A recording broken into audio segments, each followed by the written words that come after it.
لله الحمد لله نحمده ونصلي على رسوله الكريم أما بعد فإن خير الحديث كتاب الله وخير الهدي هدي محمد مصطفى صلى الله عليه وسلم وشر الأمور محدثاتها وكل محدثة بدعة وكل بدعة ضلالة وكل ضلالة في النار أما بعد فأعوذ بالله من الشيطان الرجيم بسم الله الرحمن الرحيم يا أيها الذين آمنوا اتقوا الله حق تقاته ولا تموتن إلا وأنتم مسلمون يا أيها الذين آمنوا اتقوا الله وقولوا قولا سديدا يصلح لكم أعمالكم ويغفر لكم ذنوبكم ومن يطع الله ورسوله فقد فاز فوزا عظيما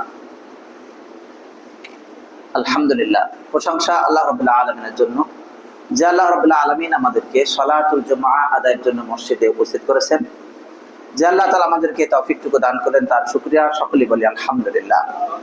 দরুদ ও সালাত বর্ষিত হোক মানবতার মুক্তিদূত আহমদ মুস্তাফা মুহাম্মদ মুস্তাফা সাল্লাল্লাহু আলাইহি ওয়াসাল্লামের উপর, যে রাসূল সাল্লাল্লাহু আলাইহি ওয়াসাল্লামের আদর্শ আমাদের উভয় জগতের পাশেও তার উপর দরুদ ও সালাত বর্ষিত হোক সকলে বলি সাল্লাল্লাহু আলাইহি ওয়াসাল্লাম। অতঃপর উপস্থিত সম্মানিত দ্বীনী ভাই বন্ধুরা, পর্দার আলেম প্রিয় বোনেরা, মসজিদ ও মাদ্রাসা কমপ্লেক্সের সকল দায়িত্বশীল ভাই বন্ধুরা, দূর দূরান্ত থেকে যারা এসেছেন সকলের সুস্বাস্থ্য কামনা করি। আল্লাহ তাআলা সকলকে সুস্থ রাখুন, দিনের উপরে রাখুন, আমিন। আজকে আমরা জানি এটা মুহররম মাস। এই মুহররম মাসে শেষের দিকে আমরা চলে এসেছি। মুহররম মাস, এই মাসের সিয়াম, মুহররমের সিয়ামের ফজিলত, এর গুরুত্ব, তাৎপর্য ইত্যাদি বিষয় আমাদের আলোচনা হয়ে গেছে। কিন্তু মুহররম মাস, এই মাসটা যখনই আসে এটি হারাম মাসের অন্যতম একটি মাস। এটি আমাদেরকে স্মরণ করে দেয় মাজলুমের বিজয় আর জালেমের পরাজয়। মুহররম মাস এটি একটি মৌসুম, যে মৌসুমে আল্লাহ রাব্বুল আলামিন বিশেষ বিশেষ আলোচনার প্রতি ইঙ্গিত দিয়েছেন। আল্লাহ তাআলা বলেন ইন্না ইদ্দাতা শুহুরি ইনদাল্লাহি 12 শাহরান ফি কিতাবিল্লাহ। আল্লাহ তাআলার কাছে 12টি মাস, যেদিন আল্লাহ রাব্বুল আলামিন আসমান এবং জমিকে সৃষ্টি করেছেন তখন থেকে, তার মাঝে 4টি মাস হারাম, 3টি টানা আর একটি হলো রজব। আবু বকর থেকে হাদিসে রাসূলুল্লাহ সাল্লাল্লাহু আলাইহি ওয়াসাল্লাম বলেছেন যে 3টি মাস টানা, যে 3টি মাস হলো যুলকাদা, যুলহিজ্জা আর মুহররম। এরপরে মাঝখানে আবার কয়েক মাস পরে আসবে রজব। টানা 3 মাস, এরপরে কয়েক মাস পরে আবার রজব। প্রশ্ন আসতে পারে মনে মনে যে এই তিনটা মাস কেন টানা আর রজব মাস কেন পরে, কারণ কি? এ ব্যাপারে আমরা উলামায়ে কেরামের দৃষ্টিভঙ্গি থেকে আলোচনা করব। যে 3 মাস টানা ইবনে কাসির রাহিমাহুল্লাহ তার গ্রন্থে এবং অন্যান্য আলোচনা থেকে আমরা সারমর্ম এটা বলতে পারি যে হজ হয় জিলহজ মাসে। জিলহজ মাসের আগে জিলকদ মাস হারাম। আল্লাহ তাআলা যুদ্ধ বিগ্রহ হারাম করেছেন। হারাম মাস কাকে বলে? যে মাসে যুদ্ধ বিগ্রহ হারাম এবং মুসলিম ব্যক্তি সে কখনোই যুদ্ধ শুরু করতে পারবে না। তবে যদি অমুসলিম কর্তৃক মুসলিম ব্যক্তি নির্যাতিত হন, আক্রান্ত হন, তাহলে মুসলিম ব্যক্তি প্রতিহত করতে পারবেন, যদিও সেটা হারাম মাসে হয়। অন্যদিকে এই হারাম মাসে সব কাজ করা এটা অত্যন্ত মর্যাদা। যে এই হারাম মাসে যত বেশি সব কাজ করবে তার মর্যাদা তত বৃদ্ধি পাবে, সওয়াবের তার বৃদ্ধিটা ত্বরান্বিত করা হবে এবং এই সওয়াবটা তার বহু গুণ হয়ে আসবে। আর হারাম মাসে যদি কেউ অন্যায় করে তাহলে তার অন্যায়টা বহুবিধ শাস্তিযোগ্য অপরাধ বলে বিবেচিত হবে। তাহলে একটি অন্যায় ভয়াবহ রূপে আসবে। এই জন্য এই হারাম মাস এটি সম্মানিত মাস এবং এটি নিষিদ্ধ মাস। তাহলে আমরা হারাম কেন এটা বুঝলাম। এর বাস্তব উদাহরণ যদি আমরা বুঝাতে চাই তাহলে আমরা বলতে পারি যে কোনো এলাকায় একটা সাধারণ এলাকা আর একটা সংরক্ষিত এলাকা। হারাম এরিয়া হলো মক্কা নগরী, মদিনা নগরী। এই এলাকাতে অন্যায় করা মারাত্মক অন্যায়। মদিনাতে কেউ যদি একটি অন্যায় করে, মদিনার যদি কেউ ধ্বংস করতে চেষ্টা করে, আল্লাহ রাব্বুল আলামিন ওই ব্যক্তিকে নিশ্চিহ্ন করে দিবেন। যেমন ভাবে লবণ পানির ভিতরে নিশ্চিহ্ন হয়ে যায়, গলে যায়, বোঝা যায় না। তাই মদিনার ব্যাপারে কেউ যদি আক্রমণ করতে চেষ্টা করে তাহলে আল্লাহ রাব্বুল আলামিন তাকে এইভাবে দাবিয়ে দিবে, যেটি রাসূলুল্লাহ সাল্লাল্লাহু আলাইহি ওয়াসাল্লাম সহিহ হাদিসে বলেছেন। অন্যদিকে মক্কার ব্যাপারে আল্লাহ রাব্বুল আলামিন নিজেই বলেছেন, মক্কাতে কোনো ব্যক্তি যদি শুধু ইলহাদ করার ইচ্ছা করে তবে আল্লাহ তাকে যন্ত্রণাদায়ক শাস্তি দিবেন। আল্লাহ তাআলা বলেন, ওয়ামাই ইউরিদ ফীহি বিলহাদিন বিযুলমিন নুযিকহু মিন আযাবিন আযীম। যে ব্যক্তি এই মক্কা নগরীতে শুধুমাত্র ইলহাদ করার, অন্যায় করার ইচ্ছা করবে, আমি তাকে যন্ত্রণাদায়ক শাস্তি দেব। তাহলে বোঝা গেল যে এই হারাম মাস কেন মর্যাদাবান। হারাম মাসে অন্যায় করা, হারাম জায়গাতে অন্যায় করা, হারাম সময়ে অন্যায় করা মারাত্মক অন্যায়। এমনকি যেই জায়গা, যেই স্থান যত মর্যাদা, সেই স্থানে থেকে অন্যায় করা তত বেশি অবমাননা করা। কারণ আল্লাহ তাআলা বলেন, ওয়ামাই ইয়াতি মিনকুন্না ইয়া নিসাআন নবী লাস্তুন্না কাআহাদি মিনান নিসা ইন তাকাইতুনা ফালা তাখদা'না বিল কওল। নবীগণ স্ত্রীকে আল্লাহ তাআলা বলছেন যে তোমরা অন্য নারীদের মতো নাও, তোমরা নরম সুরে মানুষদের সাথে কথা বলবে না। তাহলে নরম সুরে কথা বললে পুরুষ তাদের অন্তরের ভিতর দুর্বলতা আসবে, রোগ আসবে, ফলে তারা দুর্বল হয়ে যাবে এবং যার অন্তরে রোগ আছে সে আশা করবে। আর তোমরা ভালো কথা বলো, তাহলে ভালো কথা বলতে হবে, কিন্তু নরম সুরে, মেয়েলি সুরে এভাবে বলবে না। আর তোমাদের মাঝে, হে নারীগণ, স্ত্রীগণ, নবীর স্ত্রীগণ, তোমাদের মাঝে যেই ব্যক্তি অন্যায় কাজ করবে, অশ্লীল কাজ করবে, তাকে ডবল শাস্তি দেওয়া হবে। কেন? অন্য মানুষ অশ্লীল কাজ, ফাহিশা কাজ, বেহায়াপনার কাজ যদি করে তাহলে তাকে শাস্তি পেতে হবে। জেনা ব্যভিচারী কাজ করলে সে শাস্তি পাবে। কিন্তু যে ব্যক্তি নবুয়তের ঘরে থেকে, যেই নারী নবুয়তের ঘরে থেকে করবে, তাহলে তার ডবল শাস্তি। এক, সাধারণভাবে অশ্লীলের শাস্তি তো আছেই, সে আবার নবুয়তের মর্যাদার ঘরে থেকে, সম্মানের ঘরে থেকে কাজটা করলে এই জন্য ডবল শাস্তি। বাংলাদেশে যদি আমরা খেয়াল করি, আমরা সাধারণ বিভিন্ন এলাকা, সাধারণ এলাকা একদম যদি একটা অন্যায় করে, তাহলে এইটা যত মারাত্মক, তার চেয়ে কোনো ব্যক্তি যদি সংরক্ষিত এলাকা, কূটনৈতিক এলাকা, রাষ্ট্রদূতের যে জায়গায় যারা থাকে সেই জায়গাতে, অথবা ক্যান্টনমেন্টের মতো সংরক্ষিত এলাকা, সুরক্ষিত এলাকা, সেই জায়গায় যদি অন্যায় করে, তাহলে সেটা বহু মারাত্মক হয়ে থাকে, সেটার ভয়াবহতা অনেক বেশি। আর যদি সেই জায়গাতে অপরাধীকে আশ্রয় দেওয়া হয়, তাহলে সেটাও মারাত্মক অন্যায়। সুতরাং যেই জায়গা যত সংরক্ষিত, ভালো, যে সময় যত মর্যাদার, সেই জায়গাতে অন্যায় করা তত বেশি অবমাননা করা। তাই হারাম মাস মর্যাদার মাস, ভালো কাজ করলে অনেক মর্যাদার, আর অন্যায় করলে অতি ভয়াবহতর। এটা হলো হারাম মাসের পরিচিতি। অন্যদিকে 4টি মাস, তার মাঝে 3টি টানা আর 1টি পরে। কারণ হলো হারাম মাসে যুদ্ধ বিগ্রহ হারাম। যেহেতু হাজিগণ তারা জিলহজ মাসে হজ করবেন, তো জিলকদ মাসে যদি যুদ্ধ থাকে তাহলে হাজিরা হজে যাবে কিভাবে? সুতরাং আল্লাহ রাব্বুল আলামিন জিলকদ মাসকে হারাম করে দিয়েছেন, যাতে হাজিগণ যারা হজ করবেন তারা নিরাপদে যেতে পারে। হয়তো প্রশ্ন হবে এতদিন কেন? না, এতদিন প্রয়োজন আছে। কারণ কি, আমরা যদি খেয়াল করি তাহলে 1400 বছর আগের সেই সময়ে আমাদের এখনকার মতো অতি দ্রুতগামী যানবাহন ছিল না, যে আপনি 6 ঘন্টায় 7 ঘন্টায় আপনি বাংলাদেশ থেকে সৌদি আরবে যাবেন, বা আমাদের যে দূরে যারা আছে সেখান থেকে সৌদি আরবে দ্রুত গিয়ে মাত্র 5-6 দিনে হজ করে চলে আসবে। 8 তারিখ থেকে শুরু করলো, 9, 10, 11, 12, কেউ 13, এই পর্যন্ত থেকে সে চলে আসলো, 5-6 দিনে হজ শেষ। এত তাড়াতাড়ি করার সুযোগ পূর্বে ছিল না। সুতরাং এই তাড়াতাড়ি করার মতো সুযোগ ছিল না। তখন তারা 1 মাস ব্যাপী, কেউ হয়তো হেঁটে যেত হজে, কেউ হয়তো জাহাজে করে যেত মাস ব্যাপী সফরে, কেউ হয়তো উঠে করে, কেউ ঘোড়ায় চড়ে, এইভাবে তারা ধীরে ধীরে ধীরে ধীরে 1 মাস ব্যাপী হলেও হজে যেত। তাদের ঈমান ছিল শক্তিশালী। এই জন্য জিলকদ মাস, এটা দরকার হলো হারাম, আল্লাহ তাআলা হারাম করে দিয়েছেন। তাহলে জিলকদ মাসে নিরাপদে হাজিরা হজে যাবে। আর জিলহজ মাস, এটা তো হজেরই মাস, জিলহজ মাস ছাড়া হজ করা সম্ভব না। তবে হজের সওয়াব পেতে পারে রমজান মাসেও। কেউ যদি রমজান মাসে উমরা করে হজের সমান সওয়াব পাবে বটে, বা রাসূলুল্লাহ সাল্লাল্লাহু আলাইহি ওয়াসাল্লামের সাথে হজের সমান সওয়াব পাবে, কিন্তু এর দ্বারা তার হজ করার বিষয়, হজ করার বিধান তার কাছ থেকে চলে যাবে না, তাকে হজ করতেই হবে। আচ্ছা, এবারে জিলহজ মাস, এটা তো হজের মাস। হজ করার পর সে যে ফিরে আসবে হজ করতে করতে 12 তারিখ 13 তারিখ, এরপর তার হয়তো বিদায় তাওয়াফ ইত্যাদি আনুষঙ্গিক কাজ করে আরো কয়েকদিন যেতে পারে, তাহলে জিলহজ মাস প্রায় শেষ হয়ে যাবে বা 20 তারিখ পর্যন্ত কাছাকাছি সময় লাগবে, আর বাকি 10 দিনের সবাই ফিরে আসতে পারবে এর কোনো গ্যারান্টি নাই। সুতরাং নিরাপত্তার জন্য আল্লাহ রাব্বুল আলামিন জিলহজ মাসটাকেও পূর্ণ এবং সুন্দর মতো যেন দেশে ফিরে আসতে পারে, এজন্য আল্লাহ রাব্বুল আলামিন এর পরের মাস মুহররম মাসকেও হারাম করে দিয়েছেন। সুবহানাল্লাহ বিহামদিহি সুবহানাল্লাহিল আযীম। এরপরে যদি আমরা খেয়াল করি রজব মাস, তাহলে মাঝখানে কেন? ওই মাসে যদি কেউ হজ না করতে পারে, হজের মতো তার ব্যবস্থা নেই কিন্তু আশেপাশে আছে, সে ওই মাসে উমরা করে ফিরে আসতে পারবে। অতএব তার জন্য ওই কাছাকাছি যারা তারা উমরা করে সুন্দরভাবে এই দায়িত্ব পালন করবে। এই জন্য আল্লাহ তাআলা টানা 3টি মাসকে হারাম করলেন, এরপর মুহররম মাস, এরপর রজব মাসটাকে মাঝখানে গিয়ে হারাম করেছেন। এই রজব মাস এটা হলো হারাম মাস। এই মাসে আল্লাহ রাব্বুল আলামিন যে বিশেষ বিধান দিয়েছেন তা হলো ফালা তাযলিমু ফিহিন্না আনফুসাকুম। এই হারাম মাসগুলোতে তোমরা নিজেদের উপরে জুলুম করো না।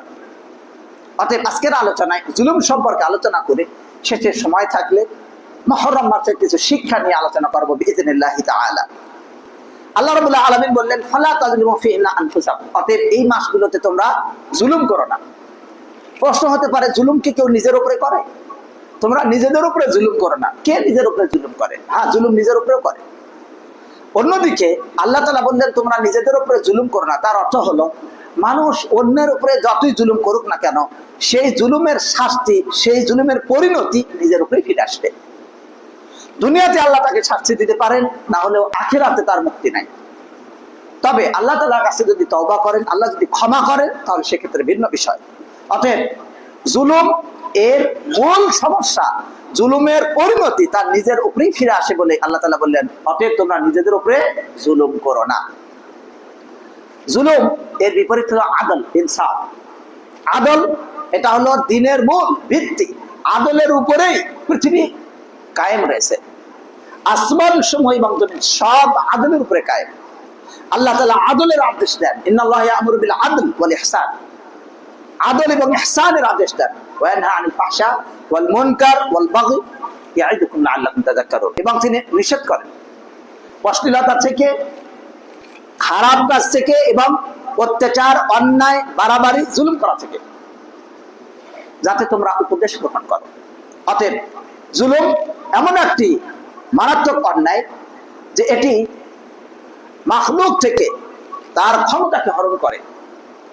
জুলুমের মাধ্যমে, জুলুম এমন অন্যায় যে জুলুম বান্দার হককে ছিনিয়ে নেয়, জুলুম সমাজকে বিচ্ছিন্ন করে, নষ্ট করে দেয়, জুলুম দুর্বলের উপরে প্রভাব বিস্তার করে, জুলুম চিন্তা, দুশ্চিন্তা এগুলোকে আনয়ন করে, জুলুম ঘর বাড়ি ধ্বংস করে দেয়, জুলুমের মাধ্যমে উম্মত ধ্বংস হয়ে যায়, জুলুম বিভিন্ন রাষ্ট্রকে চূর্ণ বিচূর্ণ করে দেয়, জুলুম দিনকে নষ্ট করে, দুনিয়াকেও নষ্ট করে।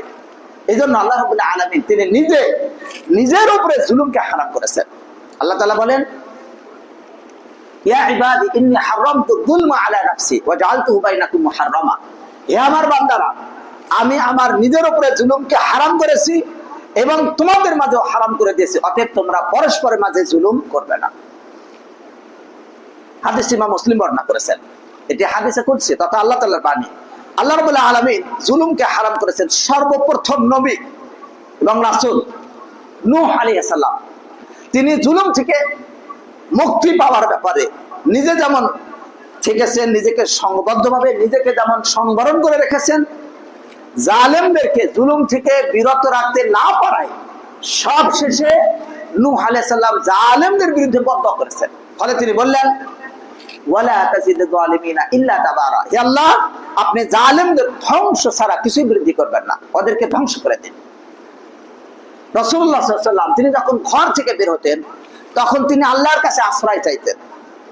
আল্লাহ রাব্বুল আলামিনের কাছে আশ্রয় চাইতে তিনি বলতেন বিসমিল্লাহ রাব্বি আউযু বিকা। হে আল্লাহ, আমি আপনার কাছে আশ্রয় চাই। আন আযিল্লা আও উযাল্লা, আমি লাঞ্ছিত হব অথবা আমাকে লাঞ্ছনা দেওয়া হবে বা আমি কাউকে লাঞ্ছিত করব, এখান থেকে আমি আপনার কাছে আশ্রয় চাই। আও আযলিম আও উযলাম, আমি কাউকে জুলুম করব অথবা আমার উপরে জুলুম করা হবে, তা থেকে আমি আশ্রয় চাই। হাদিস ইমাম তিরমিজি বর্ণনা করেন।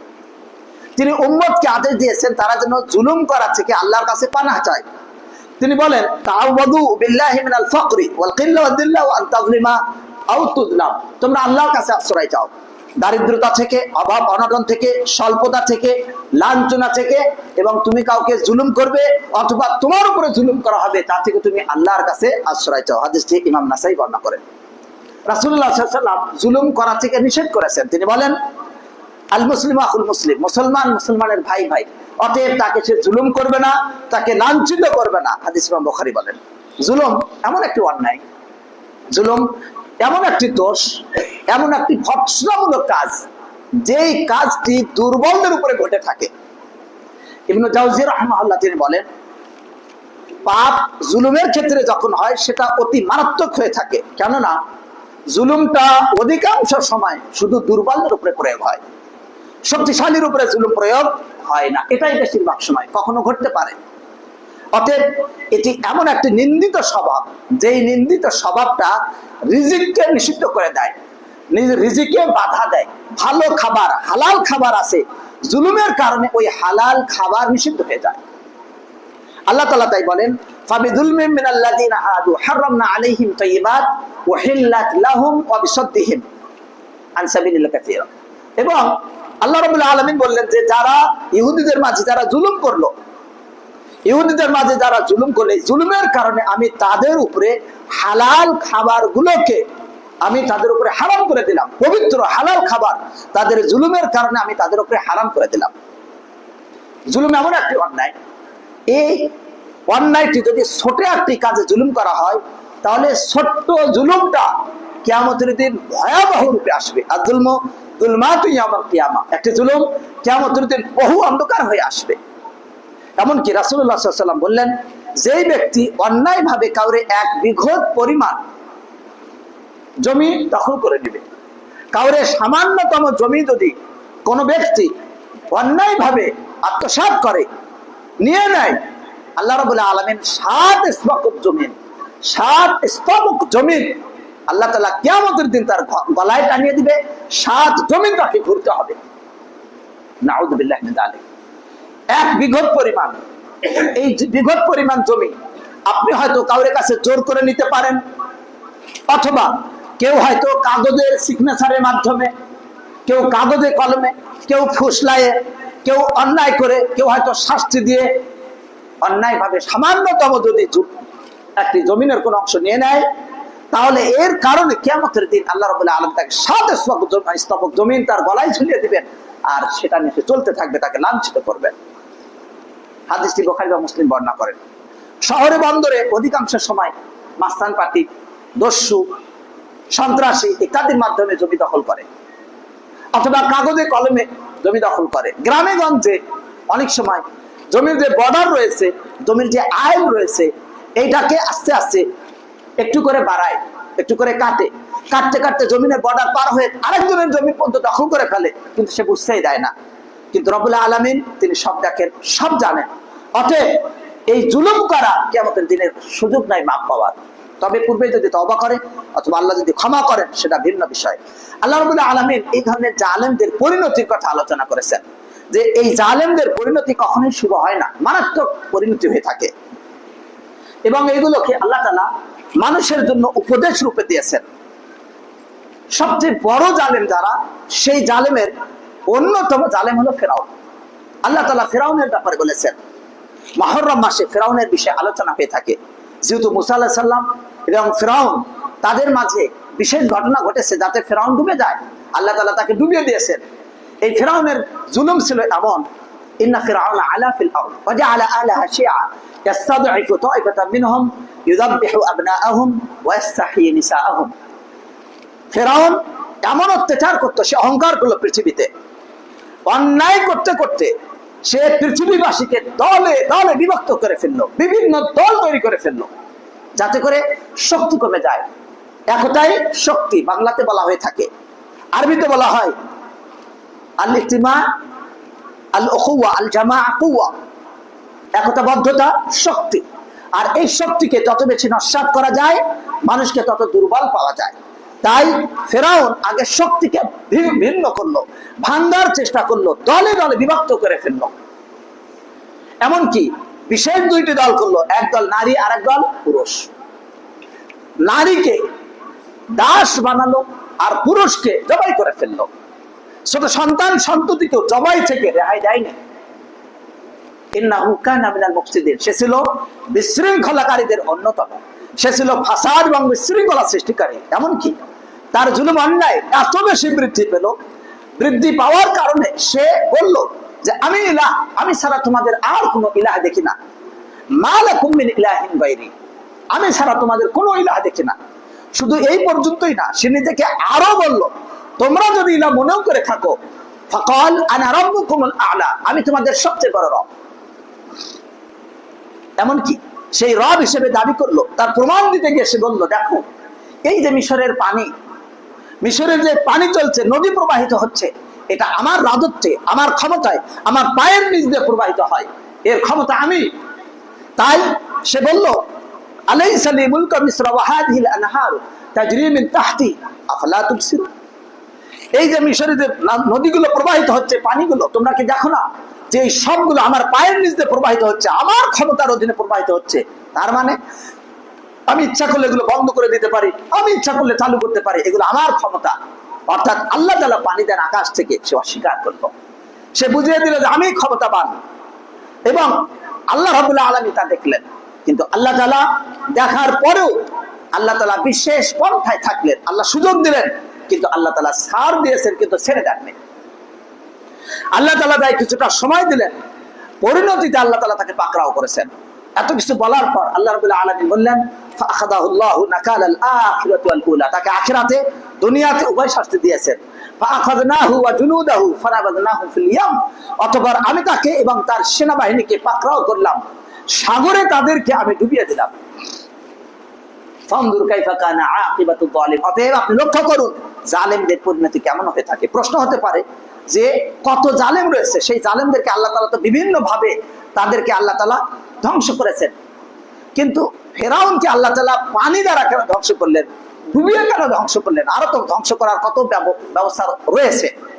এর উত্তরে আমরা একটু আগে যদি খেয়াল করি, তাহলে আমরা বুঝতে পারবো, আয়াতকে নিয়ে যদি আমরা একটু ভাবি, তাহলে দেখবো যে ফেরাউন সে মূলত পানি নিয়ে একটা অহংকার করেছিল। ফেরাউন বললো যে এই যে পানি মিশরের সবগুলো আমার কর্তৃত্বে।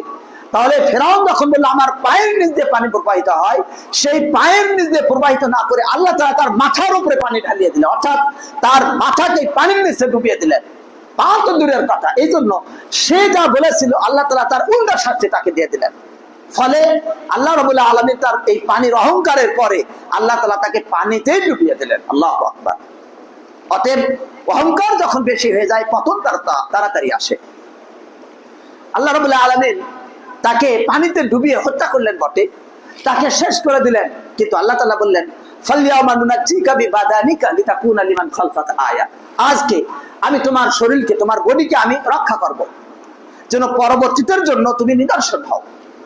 তোমার এই শরীরটা পরবর্তীদের জন্য নিদর্শন হবে। প্রশ্ন হলো যে আল্লাহ রাব্বুল আলামিন কেন তার শরীরকে অবশিষ্ট রাখলেন?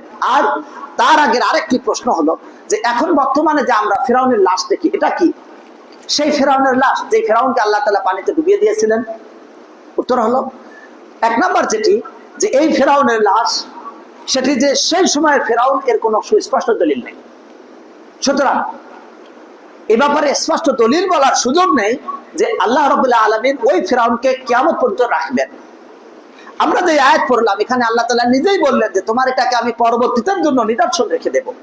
এই পরবর্তী দ্বারা উদ্দেশ্য নয় যে কিয়ামত পর্যন্ত, বরং মুহাম্মদ বিন সালেহ আল উসাইমিন রাহিমাহুল্লাহ তিনি ব্যাপারে আলোচনা করেছেন যে এর দ্বারা উদ্দেশ্য হলো ওই সময় যারা ছিল পরবর্তী, অর্থাৎ তার মৃত্যুর পরে যে আসবে সে তার পরবর্তী, তার মৃত্যুর পরে তার যুগের যারা, তারা এটাকে দেখে উপদেশ নেবে, শিক্ষা নেবে।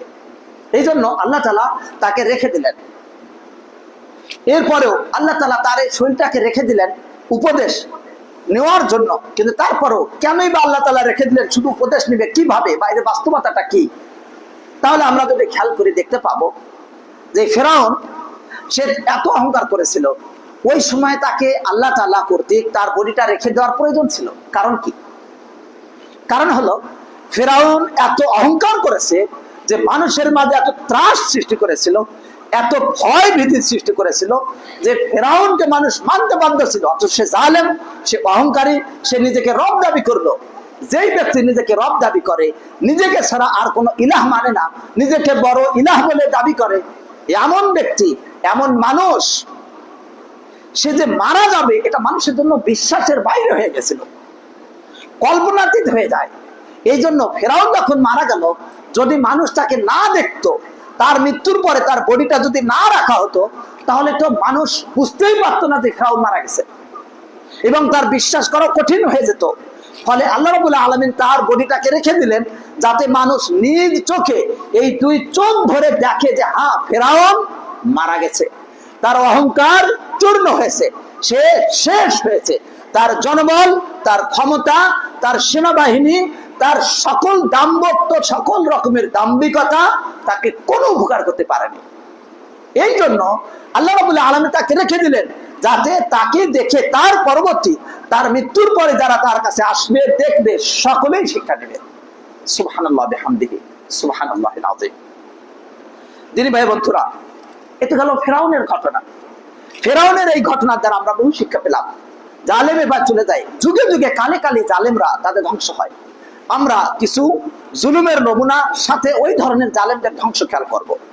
শুআয়ব আলাইহিস সালাম তার কওমকে ডাকলেন এবং তাদেরকে জুলুম থেকে নিষেধ করলেন। বললেন, আউফুল কাইলা ওয়াল মিজান বিল কিসত ওয়া লা তাবখাসুন নাস আশিয়াআহুম ওয়া লা তা'তাউ ফিল আরদি মুফসিদিন। তিনি বললেন যে তোমরা ওজন পূর্ণ করো, পরিমাপ পূর্ণ করে দাও, কম দিবে না মানুষকে, ওজনে কম দিবে না।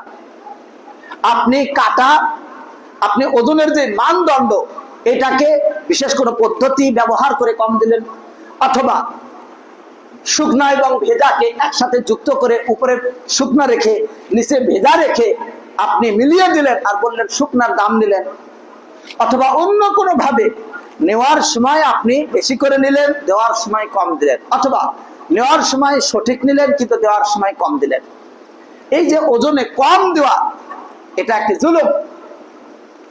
শুআয়ব আলাইহিস সালাম তার কওমকে বললেন যে তোমরা ওজনে কম দিবে না, এবং এই ওজনে কম দিলে জমিনে বিশৃঙ্খলা সৃষ্টি হয়। আপনি যাকে কম দিবেন, 2 দিন পর সে যদি আরেকটা কাজে আপনাকে কম দেয়, তাহলে এইভাবে একে অপরকে কম দিতে গেলে একসময় যখন প্রকাশ পায়, দ্বন্দ্বের তৈরি হয়, ঝামেলা তৈরি হয়, আপনার বিশ্বস্ততা নষ্ট হবে, ব্যবসা ধ্বংস হবে 2 দিন আগে অথবা পরে, অথবা ব্যবসা বাণিজ্য না হলেও আপনার প্রতি মাজলুমের যদি বদদোয়া লেগে যায়, আপনার তো রক্ষা নাই। দিন ভাই বন্ধুরা, তাই শুআয়ব আলাইহিস সালামের জাতিকে যখন শুআয়ব আলাইহিস সালাম নিষেধ করলেন, তখন তারা এই কথাকে উপহাস করলো। আজকে আপনি যদি মানুষকে নিষেধ করেন, তাহলে মানুষ উপহাস করবে। মানুষ বলবে তুমি দিনদারি না থাকো ভাই, আমাদের ব্যবসা বাণিজ্যের পলিসি আমরা ভালো জানি। 2 নম্বর তেলকে বা 2 নম্বর কোনো জিনিসকে 1 নম্বর বলে চালিয়ে দেওয়া, যে কোনো ব্যবসায় যেটা 2 নম্বর, যেটা তুলনামূলক কম দাম, সেটাকে আপনি বেশি দামে বিক্রি করছেন। আপনি যদি বলেন যে ভাই আপনি কম দিচ্ছেন, কম দিয়ে আপনি এই ওজন কম দিয়ে আপনি ব্যবসা করছেন, এটা তো ঠিক না। বলে ব্যবসায়িক পলিসি আমি ভালো বুঝি, তুমি নামাজ কালাম পড়ো ভাই, ওটা নিয়ে তুমি থাকো, তুমি হুজুর মানুষ, এগুলো তুমি বুঝবে না, ব্যবসার ফাংশন তোমার জানা না, এটা কিভাবে যে হয়, চলতে হবে। এরকম উপহাস যুগে যুগে কালে কালে হয়ে এসেছে।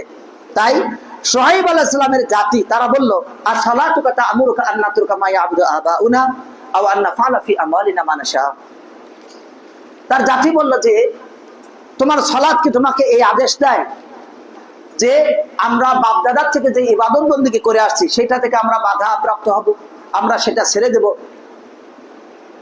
অথবা আমরা আমাদের মাল সম্পদ সম্পত্তিতে যা ইচ্ছা তা করব, এটা করা থেকে আমরা বিরত থাকব, এটা কি তোমার সালাত তোমাকে শিক্ষা দেয়? উপহাস করলো। মূলত এখান থেকে আরেকটি শিক্ষা উল্টা দিক থেকে, যে সালাত যদি বিশুদ্ধ হয়, তাহলে সেই সালাত তাকে ওজনে কম দেওয়া থেকে সরে রাখবে।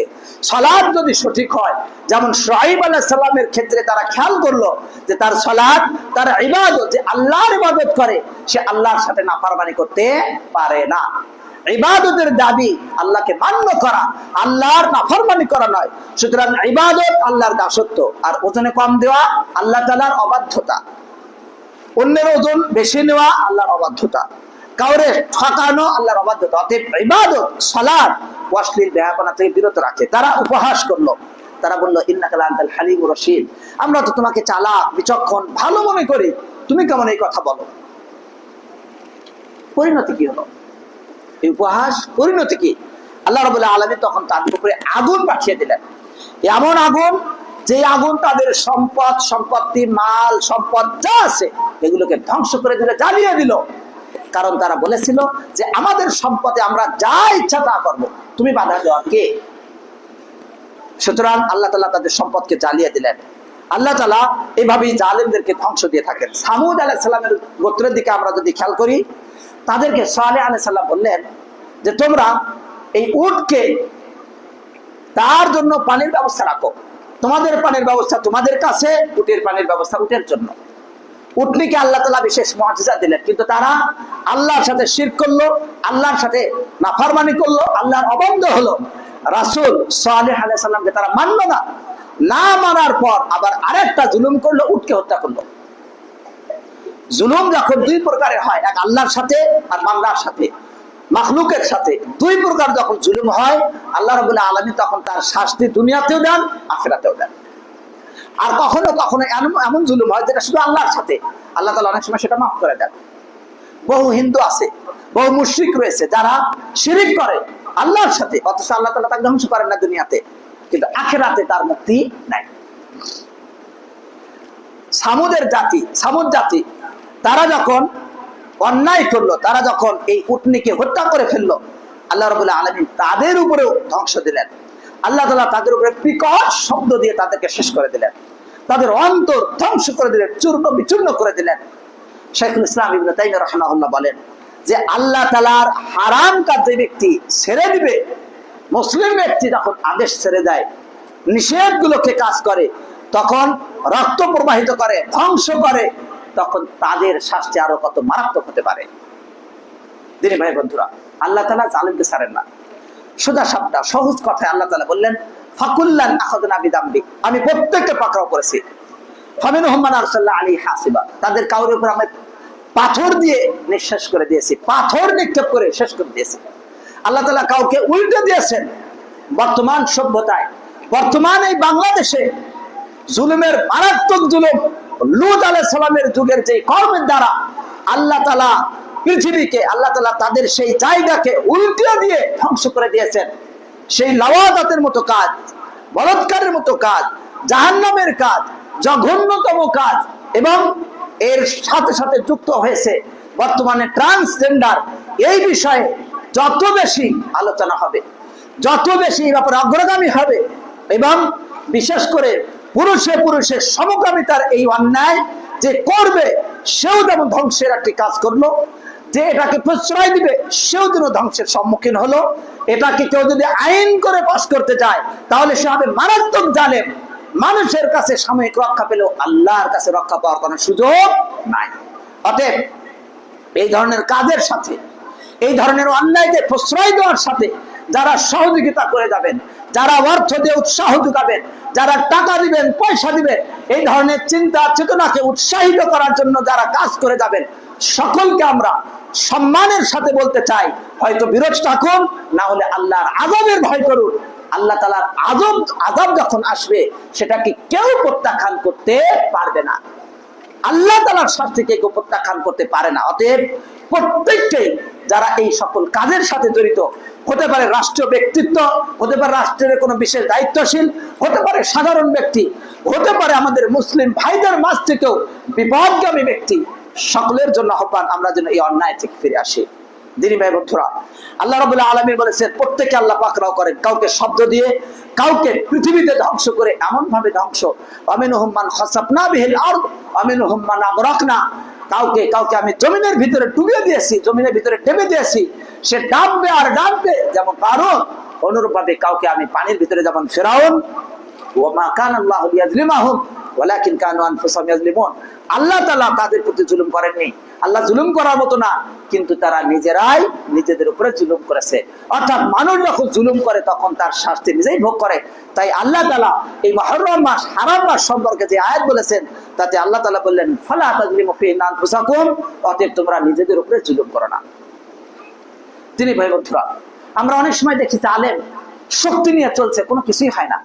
এটা দেখে অনেক সময় আমরা হয়তো আশাহত হই, কিন্তু না, আশাহত হওয়ার কিছু নেই। যারা কোরআন পড়ে, কোরআনের অর্থ খেয়াল করে, কোরআন নিয়ে ভাবে, তারা জানে আল্লাহ তাআলা বলেছেন ফালা তাআজাল আলাইহিম ইন্নামা নাউদ্দু লাহুম আদ্দা, আপনি তাদের ব্যাপারে তাড়াহুড়া করবেন না, আমি তাদের অল্প কিছুদিন অবকাশ দিচ্ছি মাত্র।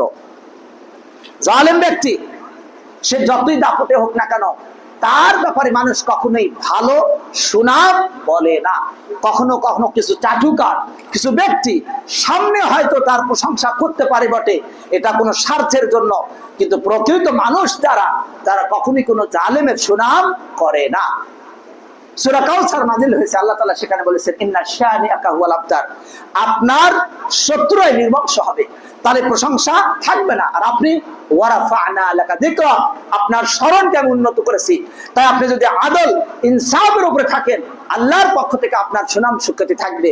কিন্তু আপনি সুনাম সুখ্যাতির জন্য কোনো কাজ করবেন না, বরং আপনি করবেন আল্লাহর জন্য ইখলাসের সাথে।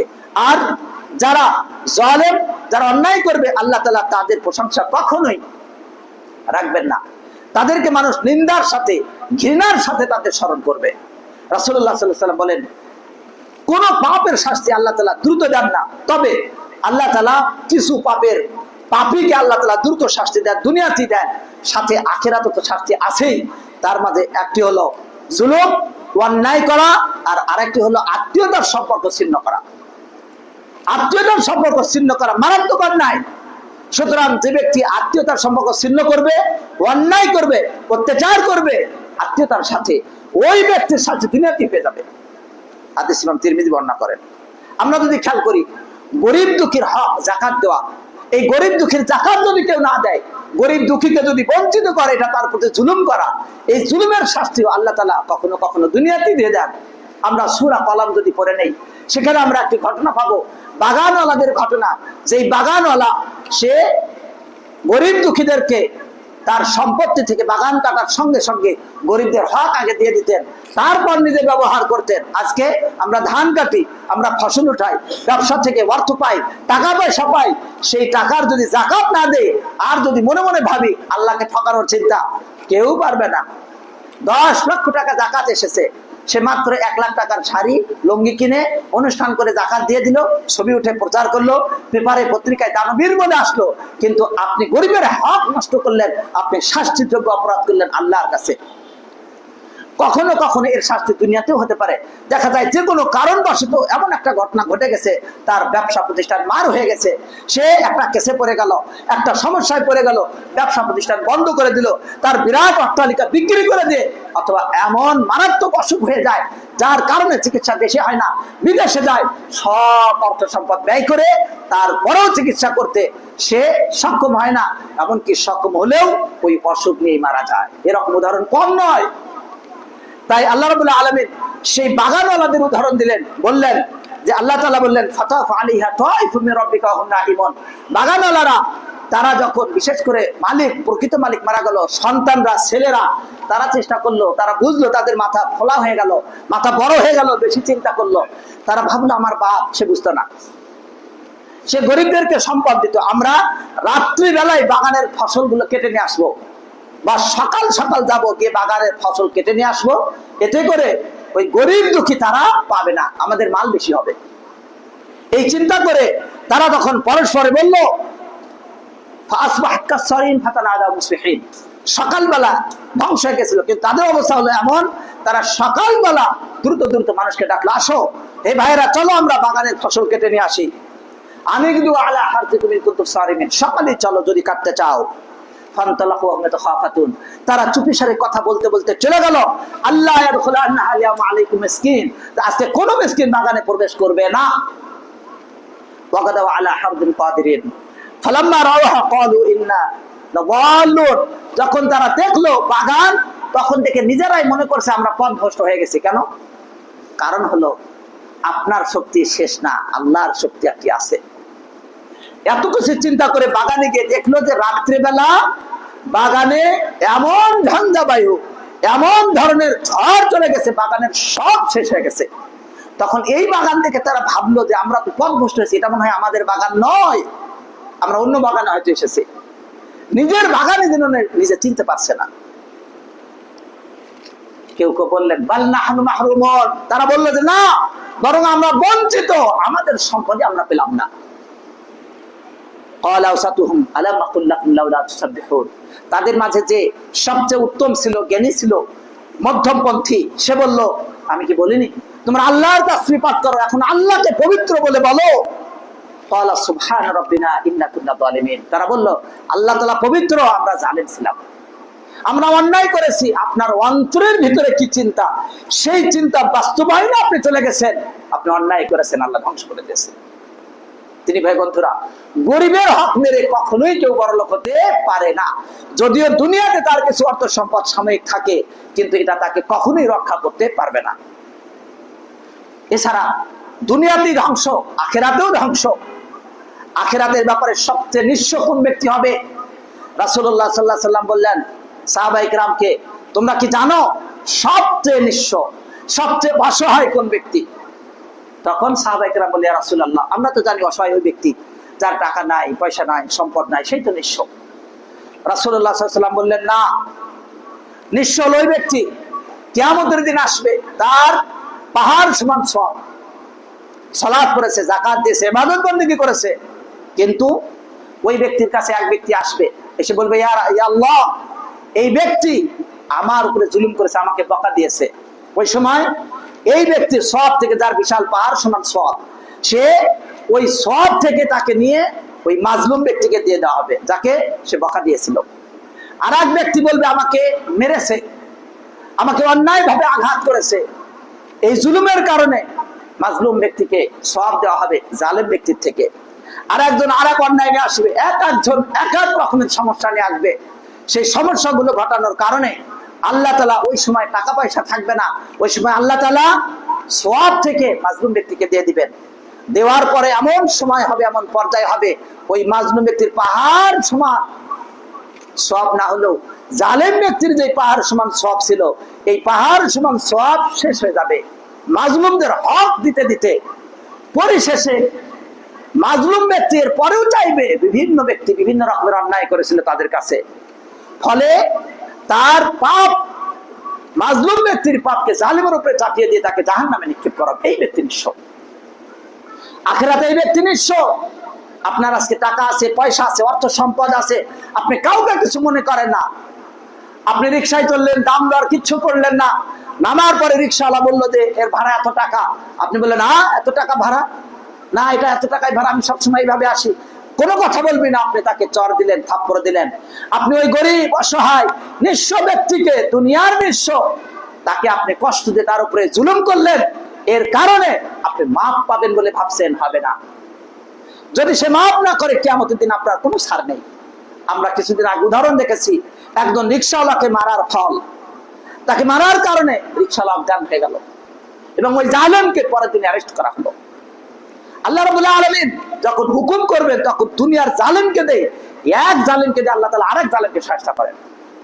দিনী ভাই বন্ধুরা, আল্লাহ তাআলা বলেন, ওয়া লিল যালিমিনা মিন আনসার, জালেমদের জন্য কোনো সাহায্যকারী থাকবে না। আর এই জুলুম যদি আল্লাহর সাথে হয়, শিরক দ্বারা, আল্লাহ রাব্বুল আলামিন তার উপরে জান্নাতকে হারাম করে দিবেন। ইন্নামা ইউশরিক বিল্লাহ ফাকাদ হারামাল্লাহু আলাইহিল জান্নাহ, যে ব্যক্তি আল্লাহর সাথে শিরক করবে, অর্থাৎ এই জুলুম করবে, তার জন্য আল্লাহ তাআলা জান্নাতকে হারাম করে দিবেন, মাওয়াহুন নার, তার স্থান হবে জাহান্নাম।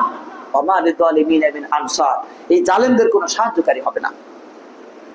তাই কিয়ামতের দিন জালেমদের কোনো বন্ধু, কোনো সুপারিশকারী থাকবে না। মা লিল যালিমিনা মিন হামিমিন ওয়ালা শাফিইন ইউতা, জালেমদের কোনো সুপারিশকারী থাকবে না। জুলুম যদি মানুষ না, পশুর সাথে হয়, পশুর সাথে যদি জুলুম করে, আপনি গ্রামে গঞ্জে গরু দিয়ে, ছাগল দিয়ে বিভিন্ন কাজ করে, শহরেও করে, এই কাজের সময় আপনি একটি পশুর প্রতি যদি জুলুম করেন, আল্লাহ রাব্বুল আলামিন এরও শাস্তি দিবেন। এমনকি পশু যদি পশুর প্রতি জুলুম করে, তারও শাস্তি আল্লাহ তাআলা কিয়ামতের দিন দিবেন। একজন নারী একটি বিড়ালের কারণে তাকে শাস্তি দিতে হবে। সেই বিড়ালটি সে আটকে রেখেছিল, তাকে খাবার দেয়নি এবং তাকে ছেড়েও দেয়নি। ছেড়ে দিলে সে বাহিরে ভাগে গিয়ে ঘাস খেত, তার খাবার খেয়ে সে বাঁচত, কিন্তু সেই নারী তাকে আটকে রাখলো, ওই বিড়ালটা মারা গেল। আল্লাহ রাব্বুল আলামিন ওই বিড়ালকে কিয়ামতের দিন শাস্তি দিবেন। আল্লাহ রাব্বুল আলামিন ছাড়বেন না। তাই রাসূলুল্লাহ সাল্লাল্লাহু আলাইহি ওয়াসাল্লাম বলেছেন, দাখালাত ইমরাতুন আন-নার ফি হিররাতিন, যে একজন নারী জাহান্নামে প্রবেশ করবে একটি বিড়ালের কারণে। আটকে রেখেছিল, খাবার দেয়নি। হাদিসটি ইমাম বুখারী এবং মুসলিম বর্ণনা করেন। তাহলে উম্মত ততক্ষণ পর্যন্ত নিরাপদে থাকবে, আমানতের সাথে থাকবে, শান্তিতে থাকবে, যতক্ষণ একে অপরের উপরে জুলুম না করবে। আল্লাযীনা আমানু ওয়া লাম ইয়ালবিসু ঈমানাহুম বিযুলম উলাইকা লাহুমুল আমনু ওয়া হুম মুহতাদুন। যারা ঈমান এনেছে, ঈমানের সাথে জুলুমকে মিশ্রণ করেনি, না শিরক করেছে, না বিদআত করেছে, না অন্যের মাল দখল করেছে, কোন ধরনের অন্যায় দ্বারা সে জুলুম করেনি, ওই ব্যক্তির জন্য, তাদের জন্যই নিরাপত্তা, তারাই হবে হেদায়েত প্রাপ্ত। আল্লাহ রাব্বুল আলামিন জালেমদেরকে দুর্ভোগের শাস্তির অন্যতম ভাবে বিশেষ করে আল্লাহ তাআলা তাদের ধমক দিয়েছেন, ফাওয়াইলুল লিল্লাযিনা যালামু মিন আযাবিন আলীম, যারা জুলুম করেছে তাদের জন্য যন্ত্রণাদায়ক শাস্তি। আর আল্লাহ তাআলা জালেমদের ভালোবাসেন না। তিনি ভাই বন্ধুরা, এমন জুলুম যদি একজন ব্যক্তির সাথে হলে এত অন্যায় হয়, এত বড় শাস্তি হয়, তাহলে যেই ব্যক্তি জাতির সাথে জুলুম করে, যেই ব্যক্তি জালেম শাসক তার প্রজাদের সাথে জুলুম করে, তাদের উপরে অন্যায় বিধান চাপিয়ে দেয়, তাদের উপরে বিশেষ বিধান যেটা কোরআনে নাই, সুন্নায় নাই, মুসলিমের উপরে চাপিয়ে দেয়, তাহলে ওই জালেমের শাস্তি কি হবে? যেমন ফিরআউনের শাস্তি হয়েছিল, অনুরূপ ভাবে আজকে বলতে চাই, যারা ফিলিস্তিন আমাদের মুসলিম ভাইদের উপরে অন্যায় অত্যাচার করেছে, হাজার মানুষের উপরে যারা জুলুম করেছে, তাদের শাস্তি কত ভয়াবহ হবে। আল্লাহ রাব্বুল আলামিন সেই লুণ্ঠনকারী ইহুদদেরকে ধ্বংস করে দিন বলে আমিন। আল্লাহ তাআলা আমাদের মুসলিম ভাই ফিলিস্তিনদেরকে রক্ষা করুন। সারা বিশ্বে যত মুসলমান নির্যাতিত নিষ্পেষিত সকলকে আল্লাহ তাআলা রক্ষা করুন বলি আমিন। দিনী ভাই বন্ধুরা, আমাদের কোরআন থেকে একটি বিষয় মনে রাখার, আমরা কখনো ভুল বুঝবো না যে এত জালেম জুলুম করে আল্লাহ তাআলা দেখেন না। অনেক সময় জালেমরা বলে, তোমার আল্লাহর কাছে বলো না। আমরা পার্শ্ববর্তী দেশ যদি ভারতের দিকে খেয়াল করি, কত মানুষ মুসলিমকে তিরস্কার করছে হিন্দুরা, তারা বলছে তোমার আল্লাহকে ডাকো, এইভাবে বলো, অমুক ভাবে বলো, কই তোমাদেরকে তো রক্ষা করে না, মুসলমান এত নির্যাতিত হচ্ছে, আল্লাহ কোথায় তোমাদের? আপনি হয়তো তখন হতাশ হবেন। আসলে আল্লাহ তাআলা তো আমাদের দেখছেন না। মনে রাখবেন, আল্লাহ তাআলা এই সকল জুলুম থেকে কখনোই গাফেল না। আল্লাহ তাআলা বলেন, ওয়ালা তাহসাবান্নাল্লাহ গাফিলান আম্মা ইয়ামালুয যালিমুন, জালেমরা যা করছে তা থেকে আল্লাহকে আপনি গাফিল মনে করবেন না। ইন্নামা ইয়াকিরুহুম লিয়াউমিন তাশখাসু ফিল আবসার, শুধুমাত্র কেবলমাত্র আল্লাহ তাআলা তাদেরকে সুযোগ দিচ্ছেন সেই দিনের জন্য, যেদিন চোখ অপলক ভাবে তাকিয়ে থাকবে, কোনো দিকে তাকাতে পারবে না, ভয়ে বিহ্বল হয়ে আতঙ্কে থাকবে, কি শাস্তি সামনে অপেক্ষা করছে। আল্লাহ তাআলা সুযোগ দেন, ছাড় দেন, কিন্তু ছেড়ে দিবেন না। মুহতিঈনা মুকনিঈ রুসিহিম লা ইয়ারতাদু ইলাইহি তারফুহুম ওয়া আফিদাতুহুম হাওয়া, চোখ অপলক দৃষ্টিতে তাকাবে, অন্তরে ভয়ে শূন্য হয়ে যাবে, সেই দিনের জন্য আল্লাহ সুযোগ দেন। মনে রাখবেন, আল্লাহ তাআলা জালেমকে না ধরলেও মাজলুমের জন্য আল্লাহ তাআলা বহু রকমের উপকারিতা রেখেছেন। আল্লাহ রাব্বুল আলামিন মাজলুমকে সাহায্য করবেন, যদিও অনেক পরে হয়। আল্লাহ তাআলা বলেন, সালাসু দাওয়াত মুস্তাজাবা, তিনটি দোয়া আল্লাহ তাআলা কবুল করে থাকেন। তার মধ্যে অন্যতম হলো মাজলুমের দোয়া। মাজলুম যদি দোয়া করে তাহলে আল্লাহ তাআলা সেটা কবুল করে নেন। মুসাফির ব্যক্তি যদি দোয়া করে আল্লাহ তাআলা কবুল করে নেন। সন্তান যদি অন্যায় করে আর এর কারণে পিতামাতা যদি সন্তানের বিরুদ্ধে বদদোয়া করে আল্লাহ তাআলা কবুল করে ফেলেন। অতএব সন্তানের জন্য যেমন সাবধানতা, সন্তান ছোট অন্যায় করলে সাথে সাথে বদদোয়া করবেন না। আমরা অনেক সময় জানি না, আমাদের সন্তান অনেক সময় লেখাপড়া পারে না, সন্তান অনেক সময় লেখাপড়া ছেড়ে দেয়, সন্তান অনেক সময় এলোমেলো করে, এর পিছনে অনেক সময় বাবা মারও কারণ থাকতে পারে। তবে আল্লাহ তাআলা সব বদদোয়া সঙ্গে সঙ্গে কবুল করেন না। আল্লাহ তাআলা জানেন কোনটা কবুল করতে হয়। আল্লাহ তাআলা তাই বলেন, ওয়ালাউ ইয়াজিল্লাহু লিন-নাসি শাররা ইসতিআজালুহুম বিল খায়র লাকুদিয়া ইলাইহি আজালুহুম, যদি আল্লাহ তাআলা মানুষের অনিষ্টতাগুলোকে কল্যাণ যেমন তাড়াতাড়ি চায়, মানুষ ওই রকম অনিষ্টতাও তাড়াতাড়ি চায়। সবগুলো যদি আল্লাহ গ্রহণ করতে, তাহলে মানুষ শেষ হয়ে যেত, টিকতে পারতো না। আজকে আমরা অনেক সময় বাচ্চা যখন পড়া পারে না, বলি তোকে দিয়ে কিচ্ছু হবে না, গাধা, অমুক তমুক ইত্যাদি, সন্তানকে বকা দিয়ে সাবধান থাকবেন। আপনার এই বদদোয়া যদি একবার কবুল হয়ে যায়, আপনার সন্তান তো গাধা হবে, আপনার সন্তান পড়া পারবে না, আপনার সন্তান গবেট হয়ে যাবে। অতএব আপনার মুখকে সংবরণ করুন। অন্যদিকে সন্তানের দায়িত্ব এমন কোনো কাজ করবে না, এমন কোনো অন্যায় করবে না যাতে পিতামাতা তার জন্য বদদোয়া দেয়। পিতামাতা সহজে বদদোয়া দিতে চায় না, তাই পিতামাতার বদদোয়া দ্রুত কবুল হয়। বিশেষ করে মায়েদের ক্ষেত্রে আরো বিশেষভাবে বলবো, অনেক সময় মা অতি তাড়াতাড়ি রেগে সন্তানকে অনেক বদদোয়া দিতে উদ্যত হয়, খেয়ালই করে না যেটা বদদোয়া, শয়তান ইত্যাদি ইত্যাদি অনেক কিছু বলে থাকে। ছেলের বাবার চেয়েও অনেক সময় মা বেশি বলে, কখনো কখনো বাবারও অভ্যাস থাকতে পারে বেশি। যাই হোক, সর্বসাকুল্যে যেটি আমাদের মনে রাখতে হবে, আমরা যেন সন্তানকে বদদোয়া না করি। কেননা মাজলুমের যেমন বদদোয়া দ্রুত কবুল হয়, পিতার মাতার বদদোয়া দ্রুত কবুল হয়। মাজলুমের বদদোয়া এত তাড়াতাড়ি কবুল হয় যে এই বদদোয়া আর আল্লাহর কবুলের মাঝে কোনো পর্দা নেই। তাই রাসূলুল্লাহ সাল্লাল্লাহু আলাইহি ওয়াসাল্লাম বললেন, ওয়াত্তাকি দাওয়াতাল মাজলুম, মাজলুমের বদদোয়া থেকে বিরত থাকো, কেননা এর মাঝে এবং আল্লাহর কবুলের মাঝে ফাইন্নাহু লাইসা বাইনাহা ওয়া বাইনাল্লাহি হিজাব, আল্লাহর মাঝে এর কবুলের মাঝে কোনো পর্দা নেই, সরাসরি কবুল হয়ে থাকে। হাদিস ইমাম বুখারী বর্ণনা করেন, মুসলিম বর্ণনা করেন। উদাহরণ দেখুন কিভাবে বদদোয়া কবুল হয়। সাঈদ বিন জুবাইর রাদিয়াল্লাহু আনহু একজন সাহাবী, একজন নারী এই সাহাবীর ব্যাপারে একটি অন্যায় করলো। সে বলল একটা জমির ব্যাপারে, সাঈদ বিন জুবাইরের জমিকে ওই নারী বলল আমার জমি, সেটাকে দখল করে ফেললো। সাঈদ বিন জুবাইর নিরুপায় হয়ে, মাজলুম হয়ে তিনি বদদোয়া করলেন, বললেন, হে আল্লাহ, সে যদি মিথ্যা বলে থাকে তাহলে তার চোখকে অন্ধ করে দিন, এবং এই নারীকে আপনি ওই জমিনে মৃত্যু দিবেন যেই জমি সে আমার কাছ থেকে দখল করেছে। অতঃপর ওই নারী অন্ধ হয়ে গেল, এবং অন্ধ হওয়ার পর এই নারী ওই জমিনে একদিন গেল, যাওয়ার পর সে উল্টে পড়লো, এবং উল্টে পড়ার পর সেখানেই তার মৃত্যু হলো। নাউযুবিল্লাহি মিন যালিক। হাদিসটি ইমাম মুসলিম বর্ণনা করেন। তিনি ভাই বন্ধুরা, জাবের বিন সামরা থেকে আরেকটি বর্ণিত হাদিস, কুফাবাসী তারা সাদ বিন আবি ওয়াক্কাস রাদিয়াল্লাহু আনহুর বিরুদ্ধে কয়েকটা অভিযোগ করেছিল।